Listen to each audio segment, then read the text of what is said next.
I'm your host, Amtaj Kar, and this is We Went to Miami.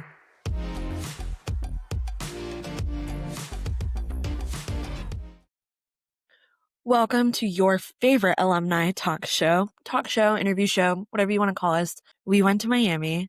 Today I have a really special guest. Heather, welcome to the podcast. Thank you for having me. Absolutely. And usually we start off, and this is going to be a special episode, I think, for a lot of reasons. But one, we usually start off the episode asking what year you graduated from Miami and what was your major. Heather, you're a special case scenario here where you went to Miami, but you did not graduate from Miami, correct? Correct. Yes. Okay. Walk us through that.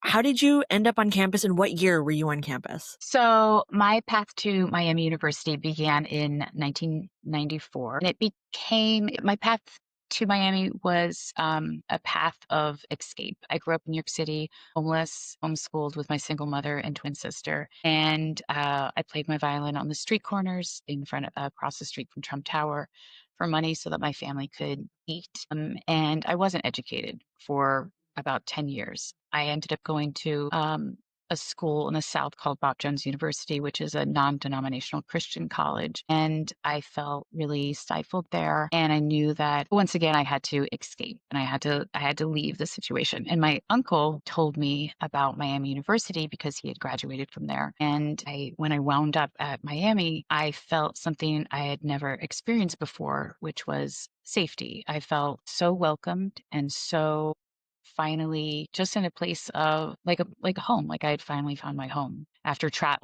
also just traveling all over the city that year, being homeless. I did feel sort of like I was always trying to find my identity. Yeah. And you mentioned that, finding to Miami or coming to Miami, you finally felt, wow, I am stumbling. Coming to Miami, you finally felt safe. Was there a moment where you felt it? Was it immediate? Is there a memory that comes to mind to you? Yeah, I think when I started in the theater department and I met Eric Lang and other people like Laura Farkas, who was on the technical side of theater, they immediately embraced me. And, at first I was the kid from New York City who actually had some previous experience performing in off Broadway plays. So I think some of my teachers were very excited about that. And also I had grown up singing The Sun Will Come Out Tomorrow from the Broadway musical Annie. So I had this very plucky spirit about me. And I think they picked up on that. And my teachers just really embraced all the different sides that I was able to bring to Miami. And I think when I got on the show, when they cast me in Cabaret as Verlaine Schneider, which was an amazing part. I was really able to feel part of the community for the first time and really be accepted. And I wasn't the street kid anymore. I was actually somebody that was appreciated for their talent. I didn't have to earn money. I didn't have to, beg on the streets. I was actually there as a person and celebrated for all that I could contribute. Yeah, almost like you went from having to survive to being in an environment where you were able to thrive. And Right. you mentioned how community was such a big aspect of that. When you came to campus, were you alone? Did you know anyone? Right. So I came to the campus with my fraternal twin sister, and it seems funny, but I think now in retrospect, it was kind of sad because I didn't know my father. We didn't know our father growing up. And Ooh. so I didn't know my place in the world. And so when we arrived and my twin was rooming with me as a roommate, I told everybody that she was just a friend and that she wasn't even family. And my sister went along with it because she too, wanted to make me happy and probably wanted to forge her own identity. And also when we were at Bob Jones University, everyone would say, "Oh, look, here come the twins." And so we just became, even though we look so different, she has blonde curly hair, is much taller than me. Her facial features are different, but also people believed us because our personalities are so different. I'm very outgoing. She was very conservative and quiet. And so for a while, people had no idea that she was my sister. To me, that was an interesting choice that I made. Yeah. Well, and it makes sense, I think, given, the context you've shared with us thus far about your life, where it's you just wanted a fresh start, it seems. hmm And Yes. yeah, and you mentioned that, the theater was such a big place about that. You've mentioned just the impact, but when you queried me, you wrote something actually about how telling the truth as an actor was really important to you. And I just Mhm. love to hear more about that and that philosophy you kind of shared Yes. briefly. So Professor Stan Brown, in one of the acting classes, he said, if you want to be a great actor, you have to be truthful in everything, in all that you do in your life. And that really struck me because I think I felt for so many years that I was always wearing a mask. And even as an actor, I was hiding behind characters. And when he said that you must be truthful in all aspects, that really hit me. And I was like, I am not being truthful by telling people that this is my roommate and not my sister. So it helped, like he really helped knock down a wall that I was really actively building to really I really felt like I was trying to save myself and survive. And so I started telling people that she indeed was my fraternal twin. And I have to say, the best part was the reaction that my friends had, which was total acceptance. And I think when you have real, authentic relationships with people and you mess up and you make fabrications, if you actually do tell them the truth, they will embrace you and they won't judge you for making those kinds of choices. And I love that like they just understood. Mhm. When you came to campus, did you feel this pressure to also hide the years of homelessness you went through? Yes. And I think I don't even know if I told anyone at that point. I'm not sure. It did take me many years to reveal all of those secrets. Absolutely. It's a Yeah, lot for that it's age, a and lot. also, I mean, I'm first gen, but that was hard applying to college, let Mhm. alone homeschooled, homeless with a twin trying to apply to college. What did that process look like for you? That's a good question. It was really tricky because I did not feel good enough at all to go to Miami University when I was applying. I showed up into the admissions office and her last name was Benson, and Miss Benson sat us down and uh she she was very she was concerned because she had heard that even though there's different types of homeschoolers. Some homeschoolers are unschooled, some homeschoolers have parents that are very strict about schooling. My mother, because she had dealt with some mental health issues, wasn't always able to teach us. And she didn't have the wherewithal to do it. She wasn't Yes. an educator. So Miss Benson was like, she actually did say this during the interview. She said, "Are you able to read?" And I remember that actually hurt my feelings so much, but Of thank course. goodness I had been an actor and had grown up Could reading mask it. scripts. Aw. And yeah, but then, I think we took a test or something and she could see that our reading comprehension was very good but my math was very poor. But Yeah. she said, "You know what? We'll work with you. You'll take remedial math and everything will be okay." And I immediately trusted her and knew I Awesome. was in a safe space. Like she had my back and she was going to guide me and help me be the most successful student. That's incredible, and also just, like, having that experience, knowing that you're gonna have to maybe work harder than your peers to get to the same baseline because they Yes. had different opportunities, different privileges than you did. I mean, obviously, the theater was an awesome part, but how was life outside of the theater at Miami? Or was there a life outside of the Well, theater at I Miami? think honestly, the theater there was so amazing because it's a tight community and I would just go to the theater parties and everybody could be who they wanted to be. Everyone had their own quirky personality or they had their cookie cutter personality, but everybody was accepted. Yeah, I loved it. I mean, I really felt I had fun, I had friends. I had the time of my life. But I didn't go to fraternity parties because that was Yeah, just a different scene. That wasn't like what the theater people were doing. So I fit very well in the theater community at Miami. And then the academic classes were very challenging.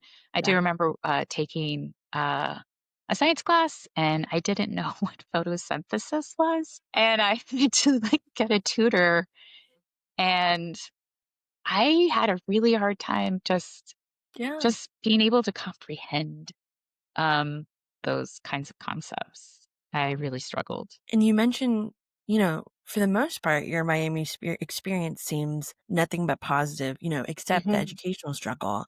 And I know we discussed it briefly in the beginning, but you did not graduate from Miami. What happened there? So I saw Eric Lang going off to Los Angeles after he graduated, and I really wanted to be a working actress. And I feel like the teachers at Miami had given me the confidence to know that I could return to New York City and make it as an actor. And I actually did say, go audition for a conservatory. They were, they weren't just thinking about themselves and Miami and the Yeah. prestige and all that. They were really thinking about me and what is the best choice for me. So I think I left like at Christmas break and auditioned for Circle in the Square Theater School in New York City and gained entrance. And yeah, I just feel like without those teachers giving me recommendation letters and saying, you know what, this maybe you not Is the better graduating fit? here. Yeah. And that was, I think, like without Miami, I wouldn't have gone off to a conservatory. I feel like I would have felt very lost. I would have still been that homeless little girl trying to find her father. Yeah. That makes sense. And did your twin also change schools? Did your twin stay? She graduated That's and awesome. she went on to get her master's in architecture at Miami That's University. wonderful. So that's just And amazing. the architecture program, notoriously very intense. So Right. kudos to your twin. And, she taught herself math. She Wow. was able to do all that, and I have to tell you, she also helped me a lot with my homework. That's awesome. So, that was pretty amazing. She's a very patient, kind person. That's incredible. And going to the conservatory now, this is where you might have to educate me and maybe some of our viewers who aren't familiar. One, how does a conservatory work? Was it like your credits transferred? What degree do you end with there? Like, what does that look like? So, Circle in the Square Theater Conservatory, is a 2-year program. It might be 3 now, but it was 2 years back then. You go and you do all sorts of acting classes, diction, sword fighting, uh and you're there for 6 hours a day. So, there's no academics, which was, for me, Huge perfect. win. Yeah, absolutely. I was like, "This is great." And then I waitressed at night so that I could pay my rent in my rent-stabilized apartment on 72nd Street. So, the only thing about that is when you're working so hard at survival jobs, that's also tough because then you can't go to all the Broadway shows that your peers are going to. So that was hard also. But I got through it and I'm grateful that I had various all those various survival jobs.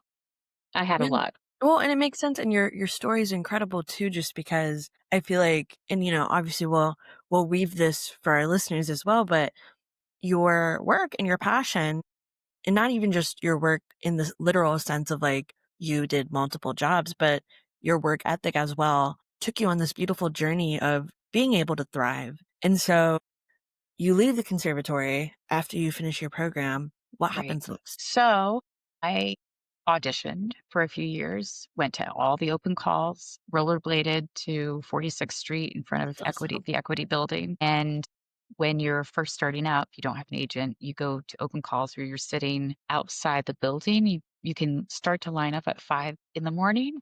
Oh, wow. And because they open the doors at 8.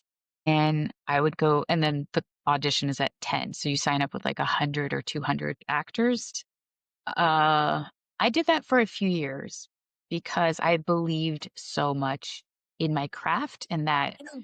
um, it wasn't a hardship. Like I enjoyed it. I loved meeting my fellow actors who were all striving for the same goal.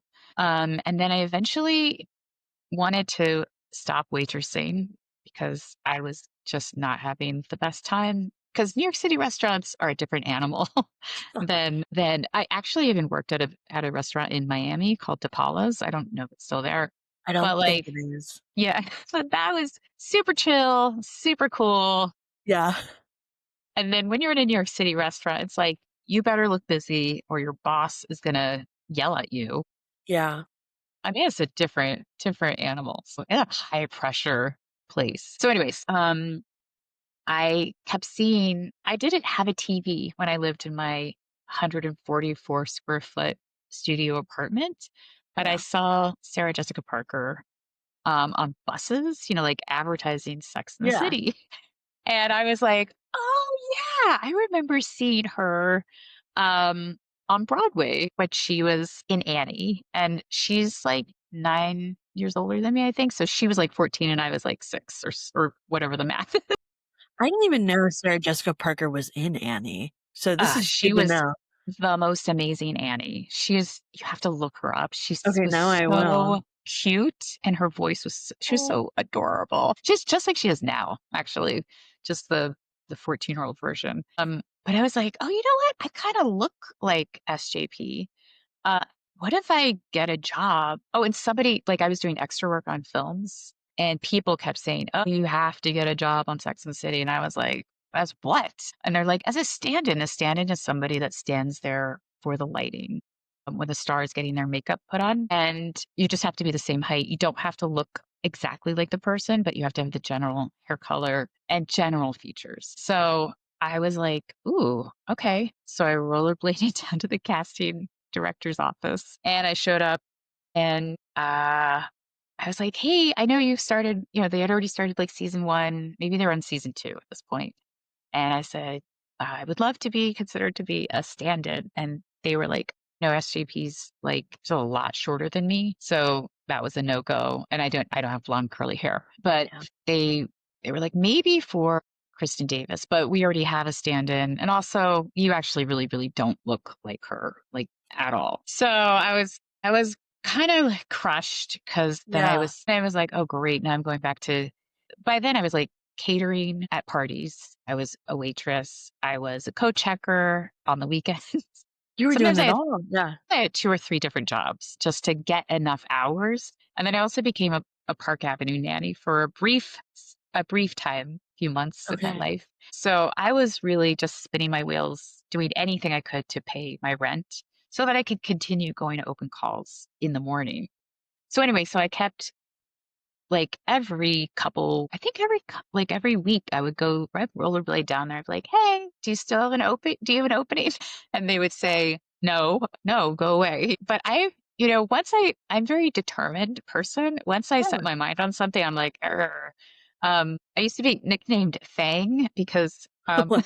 at one of my jobs, because once I would Put your sink my fangs in? teeth in and put my fangs in and just be like, "I'm not letting go until I get it." So, I was like a little bit like, yeah, I was like that. Yeah. So then all of a sudden one day, they called me up and, I'd given them my headshot and phone number and they said, "Oh, guess what? Stand-in quit." She said it was too many hours because you could work 40 or 60 hours a week. Yeesh. And That's like a they're like, "You full-time could have the job. job." Yeah. And I was so excited. It also meant, which was really exciting, that I would have health insurance for the first time in my entire life. That's 'Cause I huge. That's never, awesome. ever had health insurance ever. Even in my childhood, no health insurance. I Yeah. went to the doctor, like, once or twice in my entire childhood. So that was and I had another big just like at Miami, when I went to Miami, I had food, Oh, the yeah. dining common. I mean, I was like, "What? They give you a card and you just swipe it Eat and as you much as you can want. get." Yeah. I mean, I was like, "This is incredible." So the same thing for Sex and the City, because there's the craft service table, there's all that food, and I was like, "This I have landed in heaven." Well, So, yeah. and, when people hear that your journey took you to Sex and the City, they're probably imagining, the glitz and the glam, but you've been very open in public essays about some of the harder parts of that experience. And for listeners who might want to learn more, we'll link some of your large pieces, especially in the Huffington Post. But since then, your journey's taken you so many more places. Can you share what it's been like to reclaim your own narrative as a writer? And when did writing come into your mix of talents amongst the many, many jobs, plus being an actor? Mhm. So, when I was working on Sex and the City, because there's really long hours and there's a lot of downtime, I started bringing books. I started reading all these novels. I and I also saw Sarah Jessica Parker always carrying books. She has her own imprint now. She is, you know, a big advocate of the New York Public Library, and so I started really studying how to be a writer, and I ended up quitting Sex and the City before the season finale to go back to school, to go to the new school university and study writing. Oh, wow. And yeah, and when I got it was, I was 30 years old, I think, at that point. So I was an older student returning to get my Bachelor of Arts. And I do have to say, I did fall back in the same sort of trap because I was writing fiction. And one of my teachers, once again, just like Stan Brown, was like, you're not really telling the truth. There's more layers you have inside of you. I can tell. You should write truthfully and you can't hide behind fiction. So here I was hiding behind being an actor, hiding behind writing Mhm. fiction. And then I started writing memoir pieces and submitting them to various publications and getting them published. And I had this incredible professor named Susan Shapiro who said, lead the least secretive life you can, and you will be happy. And as soon as I started really telling all of my stories about the struggles that my mother really did go through and how I tried desperately to help her and realized that I couldn't help her. I mean, that was Yeah. a real eye-opening moment for me, realizing like the only person I could help was myself And it's a was hard realization regardless super of hard. age. Yeah. Yeah. Also, like, I was 30 and it's a big crossroads of what are you going to do with the rest of your life? How are you going to I really started thinking about how am I going to impact the world? But I was like, what do I really want to be? And I really wanted to let others know that, uh, you don't have to live in secrets and shame. You can tell whatever story it is, and you don't have to. And I think because I just carried so much shame, and also because, like, people thought, oh, you're just this really attractive white girl who has no problems, because on the outside, that's what I seem like, Right. because I can form sentences and I sound sort of intelligent at times. Yeah. But yeah, so, I think just taking it all yeah, just taking down the barriers was a big transition for me. That makes sense. And when you quit Sex and the City, Mhm. was that moment also you at that time closing the door on acting for a temporary moment? Yes. Okay. Yeah, it was. But the funny thing about that is as soon as I said I was quitting, that's when people started calling me. There's a line that Al Pacino says, in Scarface.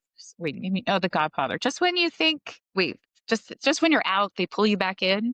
Is that from The Godfather? Al Pacino says I've something never like that. seen it, but Okay. yeah.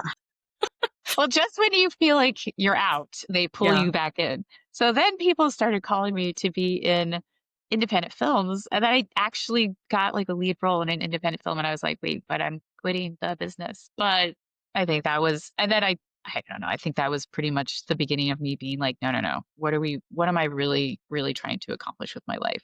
And then I started mentoring at Girls Right Now, which is a nonprofit for at-risk teens who want to become writers or just tell their story. And I fell in love with the girls that I worked with. That's awesome. It was Also, talk amazing. about a full circle moment for you. Yes.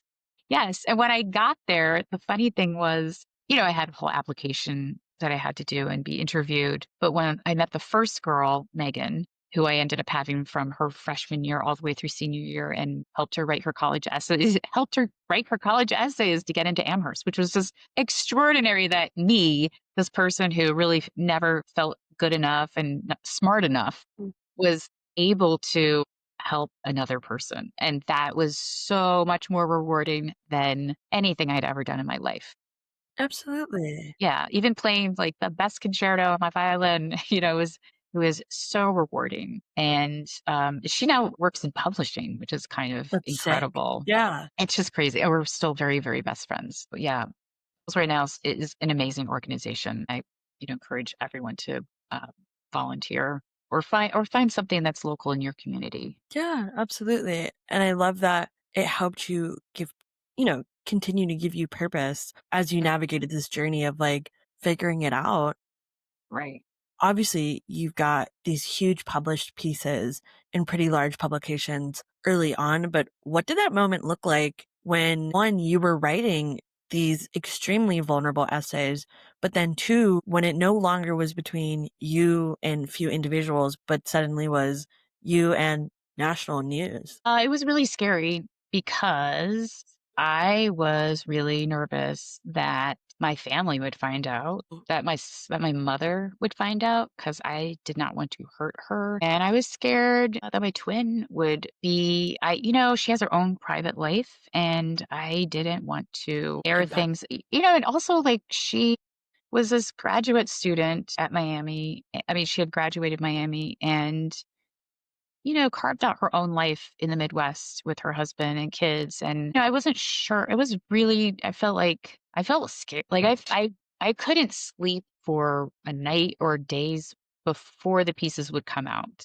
The pieces are published very fast sometimes. Like you submit the entire piece and the editor could say, we're publishing this tomorrow or this will be out in 2 weeks. But I knew it was something that I had to do for my own personal growth and also wanted other people to read these pieces and know that they weren't alone because I Yeah, knew how isolated I felt. And once I had the pieces published, I was overwhelmed by the response and how many people that's came to incredible. me and commented, first of all said people that actually knew me that said, "Oh, I had no idea this had happened to you because I didn't even tell them, but they'd stumbled upon it on the web or something. But also strangers reached out to Yeah, me and wrote to me and, were just like, I'm dealing with this thing and you telling your story makes me feel like I can tell my story too and not be ashamed.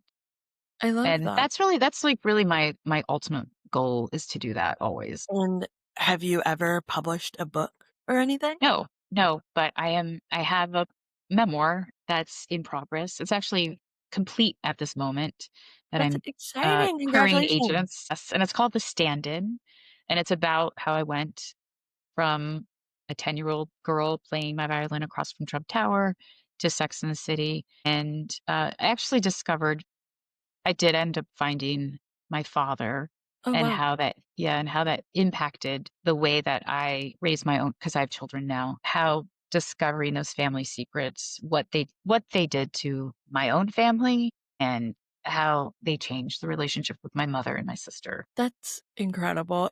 I know you mentioned you're still kind of working with publishing agents. Is there an expected release date yet? No, because I need to get a literary agent first. So I'm That makes sense. querying, meaning I'm like writing query letters and I have a book proposal.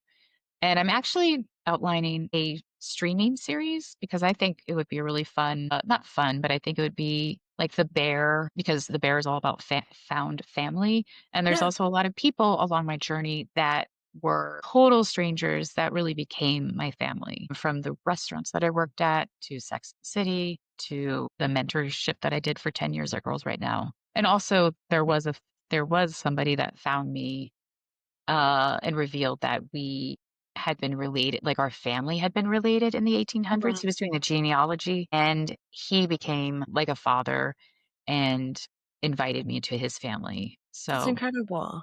yeah, Well, we'll get to how our listeners can stay connected with you for, when this release date comes on and to hear yeah. about the amazing things you're doing now. But to kind of end our time together, what I always like to do is ask our viewers if you could time travel back to Oxford or if you could go back to Oxford today, what would your perfect day look like? What would it Oh. consist of? What restaurants would you visit? What would you do? Well, I would love to return to the stage at Miami University. I would, sing a duet with Eric Lang at Miami Aw. University. That would make me so happy. And I don't think attractions is still there, but I remember that was a really fun place to eat Someone at. mentioned this on one of our previous episodes. The Spotify comments are going crazy. I am not privy to it. It is no longer there, but, like, it does have a cult following. I will say I got so many messages about it. Yeah. And then, I would love to see my old boss at DePaulo's because he was just a sweet Italian man who was Oh, very nurturing. And I know Stan Brown I don't think he teaches at Miami University, but he's on Broadway doing, that's incredible. at age 60, his Broadway debut, which also should teach everybody that Yeah, There's no straight line to anything, and dreams are forever, and you can do anything if you I just love stick with that. it. That's incredible. And I guess kinda to zoom in on your journey in particular, you are a objectively non-traditional student at Miami, and there's Mhm. layers to that, right? Not even just, being at Miami for a limited time, but how you came into Miami, your identities. For any non-traditional graduates or non-traditional folks who had been at Miami, regardless of how long, do you have anything you wanna say to them? People are maybe looking to you after this interview saying, wow, like I wish my experiences were similar, or wow, like what is a tie or what is any advice for anyone who's relating to some of the struggles you've outlined that you've gone through in this episode thus far? I think like all the rejections and all the hardships that you have to go through lead you to the path that you are meant to be at. So trust the journey, know that nothing's linear, and there'll be many paths, but you will get there. And just to keep, I mean, honestly, like keep educating yourself, keep Mhm. curious about the world, and follow your dreams. I love that. If our listeners want to stay connected with you as you're dropping these really exciting things and continuing to put your work out, what is the best way for them to be connected to you? Instagram. And it's just all one word. It's Heather Kristin Writer. And my last name is spelled Kristin, Kristin. Should I Perfect. spell that And whole thing out? Okay. we'll drop it in the description too.